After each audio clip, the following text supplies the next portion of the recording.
Mánudaginn 6. maí gerist það sem við höfum lengi beðið eftir. Þá opnar hér sjúkrahótelið á Landspítalalóðinni við Hringbraut. Hér eru 75 herbergi fyrir sjúklinga og aðstandendur þeirra.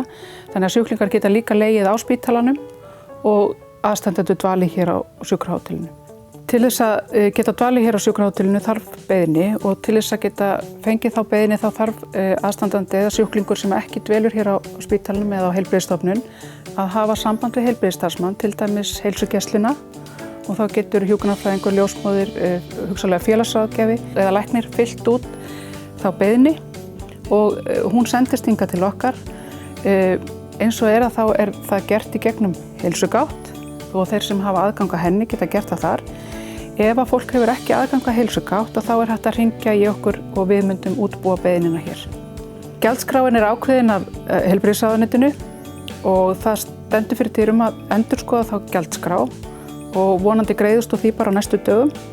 Við eigum von á því að gjaldið verði sirka 4.000 krónur fyrir aðstandendur og 1.500 til 2.000 krónur fyrir sjúklinga, en það kemur betur í ljós þegar að gjaldskráin verður klár.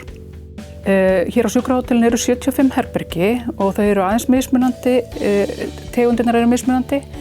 Það eru sem sagt hefðbundin hótelherbergi og síðan eru líka sérútbúin hótelherbergi fyrir fólk í hjólastólum.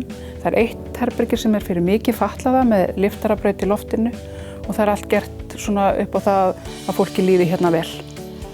Það er líka matsalur hérna á fyrstu hæðinni og maturinn er innifalinn í dvalarverðinu. Það verður eldað sérstaklega hérna fyrir fólk sem dvelur hér á hótelinu.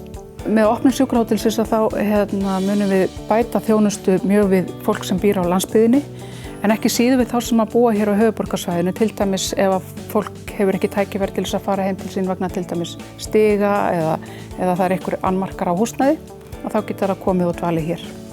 Þetta á líka við til dæmis konur sem bíða eftir fæðingu, að þær geta komið og dvalið hér ef þær þurfa að vera nálægt spítalanum og til dæmis með áhættu meðgöngu og annað, eða foreldrar með börn hér á barnaspítalanum eða á vökudeildinni. Hámarkslengd dvalar er 21 dagur. Á hverju beiðni getur fólk dvalið hér í 21 dag og eftir það þarf að endurnýja beiðnina og bara koma með rök fyrir því hvers vegna fólk þarf að dvelja hér lengur. Ég er nú pínu feimin við hennan titil, hótelstjóri, en það venst örugglega. Eins og ég segi, ég á 20 ára útskriftarafmæli núna í sumar. Og ef einhver hefði sagt við mig fyrir 20 árum að ég ætti eftir að stýra hóteli, þá hefði ég haldið að hann væri galinn.